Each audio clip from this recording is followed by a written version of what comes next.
Kasi important. kung Mm. gusto mong gusto mong kalusin ng mga warlords, kailangan mo ng strong arm, 'di ba? Kamay na bakal, no? AK-47. Within a democratic framework, 'di ba? Within a democratic framework, make the Philippines great again. Yung may AK-47, yung ano mo, nakaganyan ka, no? Tapos ganito yung democracy natin. Bobotohin sinong unahin na warlord. Like, bigyan ka ng listahan. Yung parang si Hugo Chavez, alo presidente. Di ba, random people can call, Ah, ah, hello, ¿cómo estás? ah, Sino unahin natin today? ah, Ito po, meron kami dito nakakainis na governor sa Negros. Baka gusto yung ganun na lang gagawin mo siguro. My God, Sir Ronald. Gulag, ganun. gulag. Gawa tayo Ah, ng gulag. Ganun. Pero last part, alam ko pagod ka na kaya ang gulo ng usapan na ito yata ang pinakamagulo natin. Totally walang Kinigis, structure. Kinigising ko yung sarili ko eh. Hindi mo So, napapansin. Ha? nag-guilty nga ako. Sabi ko, ang sabog tong conversation. Oh. Parang Pero, parang ng pero marami, AK-47. marami pa rin nanonood. Marami pa rin nanonood. Kahit On. mag... Oh, medyo 1,000 naman at least na live. So medyo parang Ah, para kang ano yung si The sabi di Dictator. ba? Sashi. Oo. Sabi siguro nila, ano ba pinag-uusapan itong dalawang ito? Alam From, na nila. from Korea Sabog, sabog. To Morocco to... Last point, Sir Ronald, baka naman may pag-asa ka pa to save your Ah, soul bago ka magpahinga tonight para ah, naman at easing soul mo. Can you tell us a ah. little bit about the Vatican, ano ba, hindi naman beatification. What's the term pag ginagawa kang Elevate. bishop? Elevation. Ah, Elevation to can you ah. tell about see Randy David seemed like a very proud brother, no? The picture you sent me, I was I was very Yes, happy. yes. Yeah. Can you tell me a little bit about that? Let's end on a more sober note. Sorry, soft Wala. and spiritual note. Nung nagsalita nga si Kwan dun sa gathering, nagsalita si Randy, marami siyang kinuwento habang lumalaki si Cardinal Ambo. Dahil sa mga probinsya kasi sa Pampanga, lalo na yung Betis, dalawa lang daw yung product, mga excellent wood carvers at saka priests. Bawat bahay daw may pare, no? Kaya sila, 13 kasi sila na magkakapatid, yung mga lalaki, mga 7 yata, 7 o 8, bawat isa ron, sinubukang ilagay sa seminaryo. No? Si Randy tumagal ng isang araw, no? Yung isang kapatid nila tumagal ng 3 araw. Ibig sabihin, frustrated yung nanay nila. Until nung grade 4, si Cardinal Ambo, kinausap niya lang yung buong pamilya at sabi niya, magpapare ako. Grade 4 ah, grade 4. Masyado pang bata, kaya hinintay muna mag-high school. No? And the rest was history.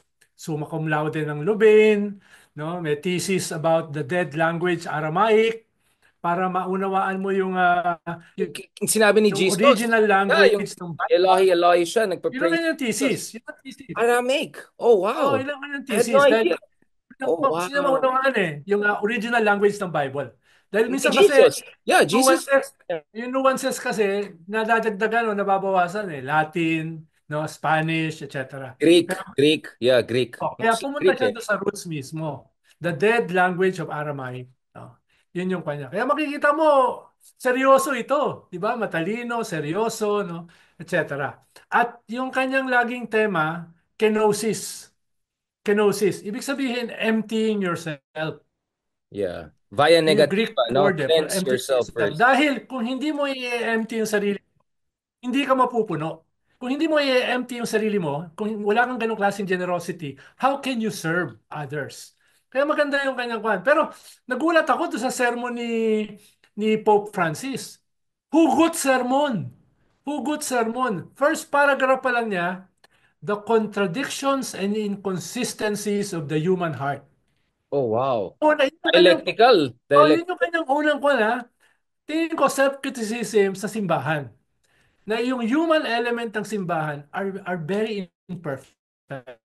No? Sabi nga niya, si Kristo papunta ng Calvary, paakyat. Yung kanyang mga apostoles pababa, no? Easy way yung daan nila. So kinukumpara tingin ko yung hugot niya ron, ganoon din ang simbahan. No? Para lagi nating pinipili yung madaling daan rather than the difficult path.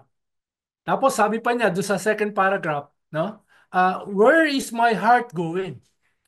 Sinabi niya yun, doon sa second paragraph ng kanyang sermon. May copy ba ito, Sir Oh, Ron? meron. Padala ko sa iyo. Papadala, please, please. Saan papunta ang aking puso? Dahil wag natin kalimutan na kung tayo ay magsaserve ng Diyos, hindi tayo makikipag-serve kung hindi tayo at home sa ating sariling puso. No? Paano ka maglilingkod sa Diyos? Hindi mo alam yung puso mo. Sabi ko, okay, hugot na hugot ha. Tapos yung third paragraph, no? About essences. Minsan nakakalimutan natin what is superfluous and what is essential. Parang self-criticism eh. Parang nagiging very bureaucratic tayo. Nakalimutan na natin yung essence of our faith. Which Right. is, sa fourth paragraph, it's about walking. The church was built on walking, naglalakad. And yung future ng simbahan ay patuloy na paglalakad. It is a criticism on standing. Yung hindi ka naglalakad. Ibig sabihin, Stagnation, hindi ka spacing. nagbabago. Yeah. No? Naiiwan ka sa mga dogma. Kaya pupunta ka sa last paragraph, inclusivity. Ang message ng simbahan unto the Gentiles, no? Ang message diyan, yung hindi natin kasama, yun ang dapat mong i-recruit, 'di ba? Yun ang essence ng simbahan ng evangelization. Yun yung huli niya inclusivity. Na sa ngayon ay malaking away sa simbahan. 'Di ba? Malaking away sa simbahan ngayon yan eh. Yung mga gays ba ay pwedeng sumama sa simbahan, yung mga babae ba pwedeng maging pare. Yan yung in the next conclave, kung napanood mo yung pelikulang Conclave, Big R, the next conclave, Hey, na Ralph Fiennes malapit ba na yan. yan? Ralph Fiennes? Oo, Ralph oo, Fiennes, yeah. malapit na yan. Dahil mahina na si Pope Francis, gusto na niya magpahinga eh. So, yung bakbakan na yan will be about inclusivity or exclusivity. Dahil yung mga European, lalo na yung Italian, gustong bumalik sa roots ng simbahan, the Latin Mass. No, yung gusto nilang balikan and the previous traditions ng simbahan. Traditionalist wing Oh, talaga. Yeah, yeah. oh. Yung I iba, mean, which are sinasabi, supporters of Ratzinger, right? These are people who supported just the yeah, previous yeah, pope. yeah, yeah, yeah, yeah. Maganda yung kanila sa Netflix, yung Two Popes, napanood mo yun? Yung dialogue ni Pope Yeah, Francis it is tsaka one of my favorites. Sobrang di ba? ganda. Galing Sobrang eh, ganda ang niya. ganda. Yung Kaya part nga, na sinabi ni Ratzinger na I can no longer hear the voice of the Lord, right? That's why yes, parang lumayo na yes, siya dun sa kanyang essence, eh, 'di ba? yes, yes. That really Isang makes kwento me na, love. may isang nangyari na hindi nangyayari. Isang bishop, hindi tinanggap yung kanyang elevation. An Indonesian bishop, a young Indonesian bishop, hindi Interesting. niya tinanggap yung elevation to cardinal. Hindi nangyayari In yan, ha? protest? In Oh, protest? hindi. Sinabi lang niya, I am not spiritual enough. Not I am still ready. looking for... I'm not Oh, ready. tapos sabi Yeah. niya, I'm not ready at saka gusto ko pang maglingkod directly sa tao. Kanya na, Grabe, no? Grabe, yeah. pampelikula yun ha, di ba? No, no, no. I mean, Who is this bishop? Di ba? Who is this bishop? No? we Di are ba? in an incredible moment in history, right? In every sense of the word. You won't call it age of uncertainty, chaos, whatever. But it's incredible that of all institutions on earth, the Vatican is the longest continuous lasting Yes, institution on yes, earth. yes. It tells you a lot about the I would say even the divine. I don't think it can last that long if there's no divine inspiration. I'll tell you that. I mean, I'm a secular person, but I Yun do nga. believe in Yan, divine spirit. Yeah. ako hindi ako religious eh. Hindi ako Oh, ikaw, religious. you're Pero, atheist. I mean, I'm a secular. pero You're an bumili pa ako, atheist. Yeah, yeah. pero bumili pa ako doon sa, sa sermon eh. Hugot lines eh. Parang hindi Pope yung nagsasalita. Di ba? Parang hindi Pope yung nagsasalita dahil But talagang this is very a pope. human. Very But human to Ronald, this is an Argentinian pope who has a liberation theology progressive path. yes, He's yes, unlike yes, anything we have seen ever. yes.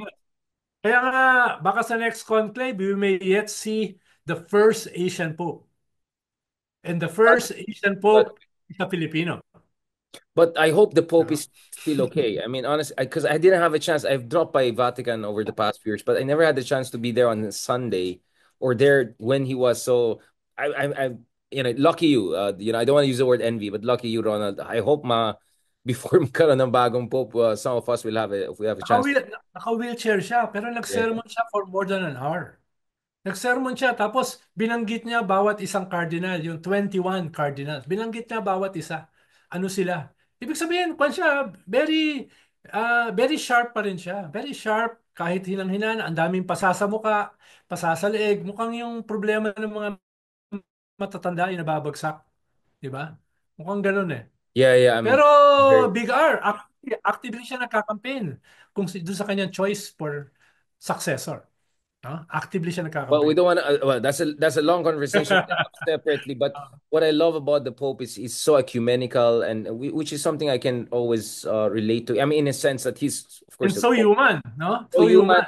His respect for Jews, his respect for Muslims, different traditions. I mean, you could see the imams in Indonesia. They were hugging him. They were almost in tears when they had him. He has great relationship with the Jewish community, with the Orthodox community. Something I can very much relate to, because personally, I have tremendous amount of respect for all of these major religions, especially the Abrahamic religions. Now, whether it's Judaism, whether it's Islam, whether it's Christianity, Orthodox, including and Protestant. So we are really lucky to have been in an era where we have a pope like this, even though I know maraming criticism from the more traditional wing, including dito sa Pilipinas. I don't want to name names, pero may mga sobrang na-unfriend pa nga ako nung isa kasi every time kinikriticize si Pope Francis, I will say something in defense of the Pope. And then, oh wow, this is intense pala, no? This is intense. And interestingly, a lot of the Catholics who support Trump, no, ito yung mga more conservative traditionalists, no, who are not necessarily happy with the direction of the current affairs. So I understand why the Pope is so passionate about Galit. defending his Matitindi position. banat. Matitindi talaga. This is but for me, it just tells us we are really in a special moment in history, right? Tao lang tayo. We're all human beings, including the Pope, right? So I think we all need divine inspiration to navigate through this. Ako lang, for me, Sir Ronald, I know you want to say something before we end, but I just want to say, for all of these pasaway, banat, whatever we say, joke we make, at the end of the day, we want things to work in a better direction. And I was happy to see, Lenny and Risa and Sarita de Lima, all of them there together, strong, fresh, good, inspired. Maybe, after all, history may bend towards a form of not only justice, Yes, but a yes. progressive direction. And So history is still happening. history is still No? happening. Or History is perhaps, still happening. or perhaps Pero happy ba history sila nung ended makita and then ka? a new history is beginning. Yes po? Happy ba sila nung makita ka? Happy naman sila. Happy enough, I would say. Sir Ronald, is that a projection of what they would feel about you? Kasi ang, Halata ba? Halata ba? Halata ba? ang sense ko, Sir Ronald, the question is not about me. The question is really about you. And then you're trying to use me as a proxy, except I'm not you. I don't have the same on people. Nadadamay ako sa program mo eh. Hindi mo napansin na nadadamay ako sa program mo. Wait, No? wait. Alam ko eh.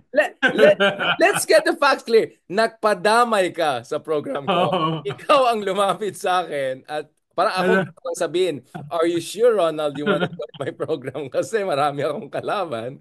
But thank God, maraming salamat sa Diyos. I feel we're moving in the right direction and thank you so much.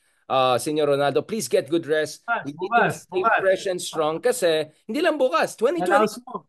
2028, si Robin Padilla ng kalaban mo. Ako ng campaign manager Ay, mo. humanda siya. Humanda siya sa Dark Horse. Yeah, yeah. Very, very dark Buti horse. nga, horse lang eh. Ah, Buti, horse. Parang ibang animal. Dark horse. No? Kailangan. Pinanood ko pala sa aeroplano kanina, yung Pale Rider.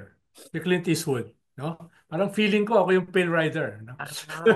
Sobrang intense yun, no? Ah, That's a very intense stuff. Yeah, that's intense stuff. Thank you so much, Sir Ronald Lobat na salamat, sa salamat, Facebook. Yeah, salamat. please, Oh. please take care of yourself and see you soon, very shortly. God bless. So, no, hopefully hindi ka mamatay sa traffic. Tsaka Sir Ronald, please magpakabait ka na bukas. I hope bumalik yung Vatican halo kasi medyo pasaway ka Hindi, na. si, Please. si Justice Carpio kasama natin. Yung pagkasama si Justice Carpio, no? Kasing bait ko. Kasing bait ko si Mark Gamboa. Wait. Actually, ang worry ko is kasama ka, si Justice ang nagiging makulit. So, I think it might happen Oh, the wrong way. lalabas naman yung aking pagiging learned sa law bukas. I'll tell you what, I've never seen Ronald being so inquisitive. Alam mo, Ronald, ikaw yung classic case alam mo, joke kay Henry Kissinger. Actually, it's not joke, it's true. Ang parati sinasabi ni Kissinger, do you have new questions for my answers? Yung ready na yung answers niya. Do you have more questions for my answers? That's essentially you, Ronald. Yung wala pang tanong, may Oh, sagot na. pero paborito ko pa rin si Churchill. Ayun, yan. Don't interrupt me when I'm interrupting you. Yan. Sir Roland, baka parang parating mali yung mga idols natin, no? Medyo parang mali-mali yung idola natin. But Oh, back to Gramsci, ito talaga, pessimism of the intellect, optimism yeah. of the will, but most importantly, magpahinga muna tayo bago tayo magkalat, Oh, magpakabait na tayo, Sir ano Ron. muna yung ako, kailangan ko i-replenish ang aking optimism of the will. Eh. Oo nga, medyo spiritual replenishment na Oh, kailangan mo, Sir Ronald. Mabuhay ka. Salamat, take sir. Talk care. to you. Bye-bye. See you God bless. tomorrow. God bless.